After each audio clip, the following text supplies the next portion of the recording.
Խաղություն ձեր։ Խաղություն ձեզ։ Աստված շատ օրհնի բոլորիդ։ Մեզ այսպիսի հարց են ուղղել։ Բարև ձեզ սիրելիներս, մեկ հարց ունեմ։ Ղուկաս առաջի գլուխ 17-20 խոսքերից եւ 30 խոսքից մինչեւ 35-ը։ Հրեշտակը Զաքարիային ասաց. «Համր կլինես, որ չհավատացիր, բայց Մարիամին այդպես չասեց։ Ինչու՞։ Որովհետեւ երկուսն էլ զարմացան նախապես»։ Շնորհակալություն։ Որտեղ երկուսն էլ զարմացան, նախապես շնորհակալություն։ Զարմացան։ Թեև նախապես զարմացան, էլի նույն բանն ա գալի ունենա։ Հիմի շատ հետաքրքիր հարց է իրոք, եթե նայես ֆիզիկապես մարմնավոր Աստվածաշնչին, նա էլ զարմացավ, չհավատաց, նա էլ զարմացավ, չհավատաց։ Մարիամն ասեց, «Էդ ինչպես կլինի, ես այդ չունեմ»։ Էն էլ զարմացավ, ոնց դա կլինի, ոնց ինչից հավատա, որպես կլինի։ Զաքարյանն էլ։ Դες մարմնավոր երկուսն էլ նույնն է, բայց Աստված աչառություն արեց, տարբերություն դրեց։ Բայց Աստվածաշունչն ասում է Աստված աչառ չի։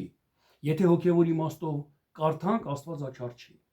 Աչառություն չի անում։ Եթե գրով կարդանք, աչառություն անում։ Տեսեք, գին հոգին իրար հակառակ են։ Ես ամեն խոսքի, ամեն քարոզի, ամեն ուսուցման ժամանակ ասում եմ էդի։ Հոգևոր հոգին է կյանքը, մարմինը շատ չունի։ Հոգին առաջնահերթը, մեր փրկությունը հոգին է փրկվելու։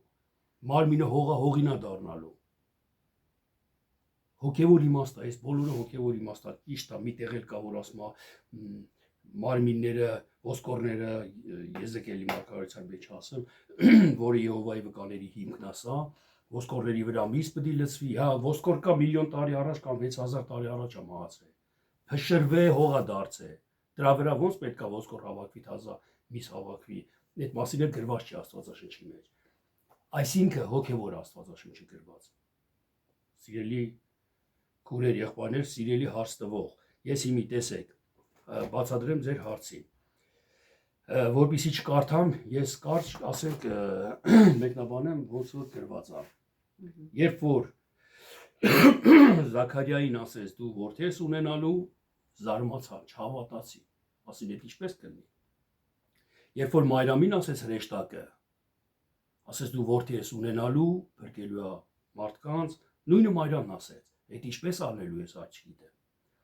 Բայց Զաքարիայի ասացի համար հրեշտակն ասեց համր կլնես,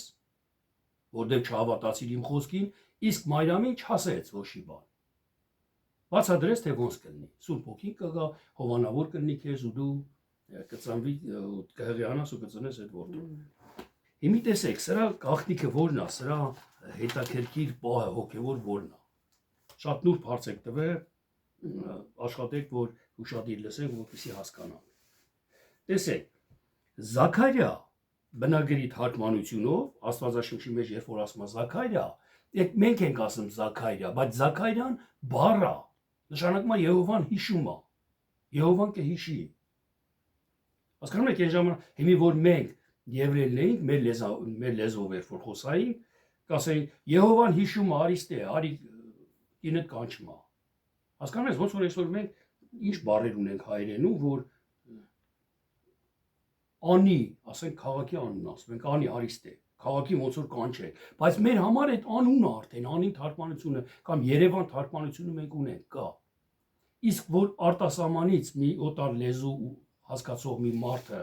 լսի Երևանի մասին, ինքը չգիտի Երևանի բացատրությունը,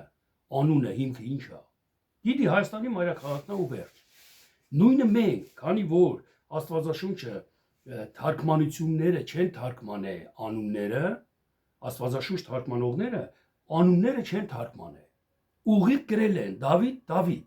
բայց Դավիթ սիրելի է նշանակը։ Հոգևոր ես սիրելի եմ հասկանում Դավիթ ասելով։ Բայց մարդիկ չէ, պատկերացնում են մի հատ Դավիթ, պատանի տղու։ Հասկանում ես, Դավիթ նշանակում է սիրելի։ Ստե նույնպես Զաքարիա նշանակում է Եհովան հիշում է։ Եթե իմ քո մեջ, սիրելի հարցնող, լավ անդրադառնանք հարցին։ Իմ քո մեջ Զաքարիան, որը կա մի հաստատություն, որ Աստված հիշում է, իմ ամեն գործը, իմ ամեն արարքը, իմ ամեն պաշտոնը Աստված հիշում է։ Դենց հասկացողություն կա ամեն մարդու մեջ, դա Զաքարիան է։ Այդ Զաքարիան Աբիայի քահանայությունից էր։ Ինքը քահանա էր ու իր քահանայությունը Աբիայի քահանայությունից էր։ Աբիա բնագրով թարգմանվում է Եհովան իմ հայրս է։ Տես դու քո մեջ կա, դու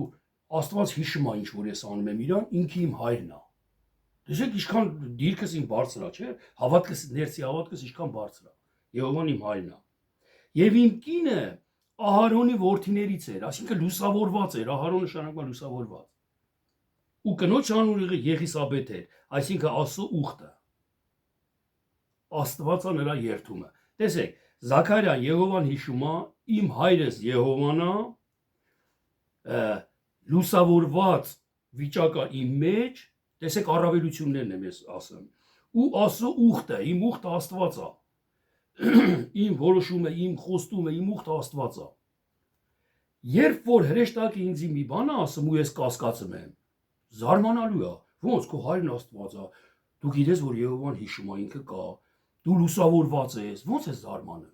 Դրա համար համեր կմնաս, չես կարող խոսած, որ դու զարմացար։ Հասկացաք միտքը։ Իսկ Մայրամը նշանակում է դառնություն, Մայրամ։ Մեր մեջ կա դառնություն, հատկություն, մեր ցանկությունը դառնություն է, ասենց ասած, դառնությունը դառնացած աշխարհի մեղքերի հանդեպ, այս իմաստով դառնություն։ Ես դառնացած եմ, ըլլմա չէ որ հիասթափում եք, ասում եք, ես պատերազմը երբ պիտի բրծնի, դառնացած ես դրա հանդեպ, նշանակում է չես սիրում այդ պատերազմը դու։ Այս անարդարությունները երբ պիտի բրծնի, դու դառնացած ես այդ անարդարությունների համար։ Նույնիսկ այս Մայրամն է, մեր միջի ցանկությունը, եթե դառնացած է աշխարհի մեղքերի հանդեպ, այ ինքը շնորհք է գտնում Աստծո առաջին։ Աստծո հրեշտակն ասում է, ով շնորհակած կին, դու հաճելի գտնվեցար կանանց մեջ։ Ամեն մի ցանկություն չի որ դառնացած է գողության հանդեպ։ Դառնացած է պատերազմի անունը ճշտամին ապդի սպանել, դառնացած չի ինքը։ Իր ցանկությունն է սպանել, իր ցանկությունն է գողանալ։ Բայց այս պարագայում Մայրամը դառնացած էր, հոգնած բեռնավորված էր մեղքերի հանդեպ։ Չէր հավանում, չէր սիրում աշխարհի մեղքերը։ Դրա համար ասես դու շնորհք կտար Աստծո առաջին, դու շնորհակած կին ես։ Եվ դրա համար Մայրամը դառնացած ելնելով աշխարհի հանդեպ, ինքը ասեց, ախր ես ամուսին չունեմ, ոնց պետք է երեխա ունենամ։ Ոչ թե չհավատաց, այլ այդ դառնացած պահին ասեց ինձ ամուսին է պետք, որ ես երեխա ունենամ։ Ամուսինը շարունակության սերունդն է։ Դառնացած միտքը շարունակության սերունդ չուներ Մայրամը ստե մեր մեջ։ Այսինքն իր շարունակությունը չկար, չուներ շարունակության սերունդ։ Ինքը մեղքը չէր սիրում ուղղակի։ Դրա համար հրեշտակն երևաց իրան։ Եթե դու այսօր հավատքի մեջ չլնես, բայց մեղքը չսիրես, Տիրոջ հրեշտակը հայտնվելու է քեզ։ Տիրոջ հրեշտակը օծելու է քեզ։ Տիրոջ հրեշտակը բարձրացնելու է քեզ։ Եթե դու մեղքի հանդեպ նեգատիվ ես, չսիրես այդ մեղքը։ Բայց եթե մեղքի հանդեպ նեգատիվ չլնես, սիրես, ես Եղիսաբեթին կամ Զաքարիային չեմ փնովեմ, անարգեմ, եթե իրանց պես Եհովան իմ Տերն է, լուսավորված եմ ես, Եհովան իմ ուխտն է։ Եթե ես այսքան բաներն ասեմ, գնամ եկեղեցի, բայց սիրեմ մեղքը, դառնացած չլնեմ աշխարհի հանդեպ, Տերը կհանդիմանի ինձ։ Ես կույր կլնեմ, համեր կլնեմ։ Ես չեմ կարող մարդկանց առաջին խոսամ չեն լսի։ Հասկանում եք միտքը, սիրելի քուրս, դու ուզում ես իմ քուրս ասի, քուրս եղբայրը չգիտեմ, քուրը թե եղբայր հարց տվողը, ստեղ տարբերությունը սա է։ Եթե դու դառնացած ելնես աշխարհի մեղքի հանդեպ, Տերը քեզ չի հանդիմանի,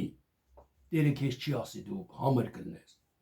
Իսկ եթե դառնացած չլնես աշխարհի հանդեպ գնաս եկեղեցի աղոտ կանես, բայց սրապես չեմ, եկեղեցիը չի գալի, կամ ուշուշա գալի եւ այլ։ Եթե դու տենց ասես, դու սխալվելու ես Աստծո առաջին, Աստված քեզ հանդիմանելու է, ու դու համր ես ելնելու։ Ես մոտավորապես ամբողջ ասեցի ձեր հարցի պատասխանի վրայով, էլի ասած ասած։ Դա է կատարվում մեր մեջ։ Մենք երբեմն մեզի կերած, խմած, կշտացած ենք կարծեմ, երբեմն սոված, երբեմն արդարության կարոտ, դառնացած մեղքի հանդեպ։ Հասկանում ես, երբեմն, այսինքն երբեմն ասելով նայած իրավիճակի մեջ։ Եթե ես մի բան ինձի ձեռա տալի, այդ իրավիճակի պես ես դառնում եմ Զաքարիան։ Չեմ դառնանում աշխարհի հանդեպ։ Իսկ եթե ձեր տա թե ձեր չկա, ես դառնացած եմ մեղքի հանդեպ, այն ժամանակ Աստված ասում է, Տերը օրհնի քեզի, Տերը հավանես քեզի, քեզանից որդիածնվելու, որը փրկելու աշխարհին։ Այսինքն քո աշխարհին։ չգիտեմ, ինչքանով պատասխանեցի, բայց ընդհանուր ձեր հարցի պատասխանը սա է, եւ որ ասում եք ինչու։ Տեր օրհնի ձեզի։ Մելանիայից կանեմ։ Աստված օրհնի քեզ, ձեզ էլ, սիրելի Աստվածաշնորհ, մոտեցավ ավարտին, մնաք խաղաղության մեջ,